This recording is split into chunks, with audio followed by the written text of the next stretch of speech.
You got blacks running all over the country telling black folks, some people, well, what we're going to do, we can overcome racism, we get involved in technology. Won't happen. Technology has never been a friend, an ally of black folk. It has always been our worst enemy. Why has it been? Because you see, racism has always kept us in our place. And technology has always come along and run over that place. That's why technology has always been our enemy. See, when you keep a black man as the porter, then all of a sudden you come along with a floor sander, he's gone.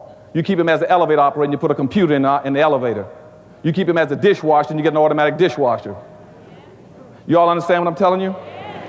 So when black people come to you telling you, well, you get technology, no. You say, no. What we have to do is to get control, get behind technology so to stop running over us.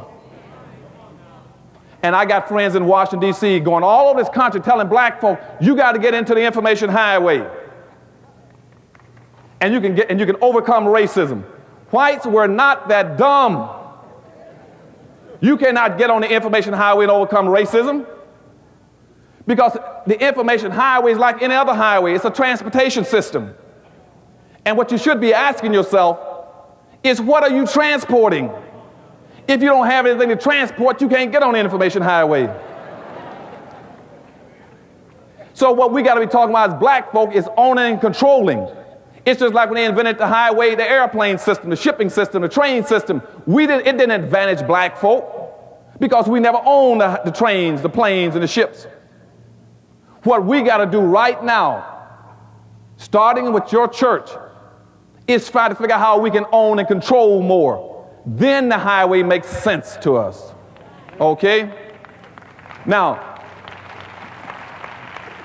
and that's why right now in Washington, D.C., the Office of Technology's last report says that the people going to be hurt most by technology are going to be black folk. And a fellow named Jeremy Rickman has a book out called The End of Work. And he is the director of the National Economic Trends for Washington, D.C. and nationally. He's the guy to put out these trends. He put a book out, and his book, chapter 5, talks about what technology is going to do to people, and he uses black folk as an example. And I went and sat down and talked with him. And what he says to Dr. Anderson, he said, my publishers tried to make me take that chapter out of the book. He said, I fought to keep it in. He said, because technology is going to kill black folk. And read that book, and that's what it's talking about. He says because black folk don't have any control of technology. You don't own anything. And that's why we're getting ready to lose all our radio stations in this country. We're going to lose all of our television stations in this country. Because what's happening now, they've lifted the allocation cap, and now it's called social Darwinism, economic Darwinism. Whoever got the most money now can buy anything they want in technology. And so the few black stations we got in the United States now up for grabs. And as a matter of fact, even the cable system is going to be up for grabs because we don't have the money and resources. We can't compete with the whites now who want to buy all the systems. And once that happens, you can't get your information in. Now that would not happen to organizations, to groups like the Hispanics. Because see, the Hispanics got smart enough, they built communities. Then they took their language and they built a fence around their communities. They use their culture to protect their communities. Where is your culture in Los Angeles for black folk? Where is your fence? And we're going to talk about that later on. You are vulnerable. The fourth thing that's going to happen to you is that this whole contract with white America is not anti-liberalism. It is not anti-Democratic Party. It wasn't even anti-Clinton.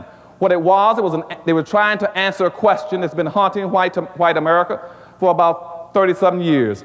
And that is, what do you do with 36 million obsolete black folk?